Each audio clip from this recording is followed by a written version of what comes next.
আমার পরিবার, আমার সন্তানের আমাকে 8টি বছর পায়নি, তাদেরকে নিয়ে দেশের বাইরে চলে যাব। যে দেশ আমাকে অধিকার দিতে পারে না সেই দেশে আমি থাকবো না।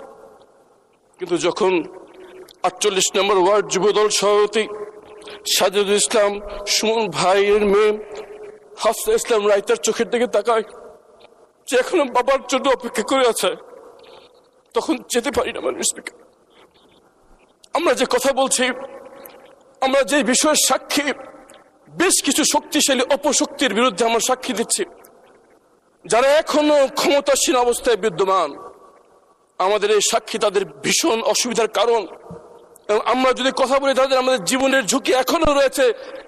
যেমন ভাবে জীবন দিতে হয়েছে আমার ভাই হাদিকে।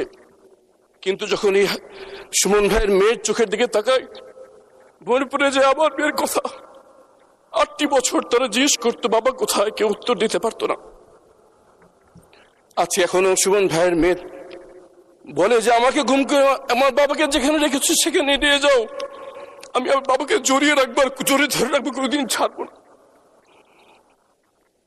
মোহাম্মদ পারভেজ ভাইয়ের মেয়ে আদিবা ইসলাম রিদি বলে, সবাই বলে ধরে নাও বাবা মারা গেছে, বাবা কি কোনো অঙ্ক যে ধরে নেব বাবা মারা গেছে?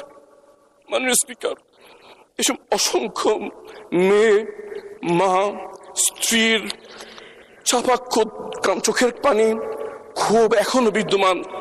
এই রাষ্ট্র তাদের কোনো জবাব দিতে পারেনি। মাননীয় স্পিকার, আমি এখানে দাঁড়িয়ে গুমের ভুক্তভোগী পরিবারের পক্ষ থেকে 3টি দাবি উত্থাপন করতে চাই। প্রথম দাবি জবাবদিহিতা। যাদেরকে গুম করা হয়েছে তারা এখনো রাষ্ট্রীয় স্বীকৃতি পায়নি। মাননীয় স্পিকার, এই গুমের ভুক্তভোগীদের রাষ্ট্রীয় স্বীকৃতি প্রয়োজন। যারা গুমের সাথে জড়িত তাদের অনেকেই এখনো গুরুত্বপূর্ণ দায়িত্বে বিদ্যমান। অনেকে আইনের আওতায় বাইরে দাঁড়িয়ে দেশের ভিতরে অস্থিতি সৃষ্টি করার চেষ্টা করছে। এদেরকে বিচারের আওতায় আনতে হবে।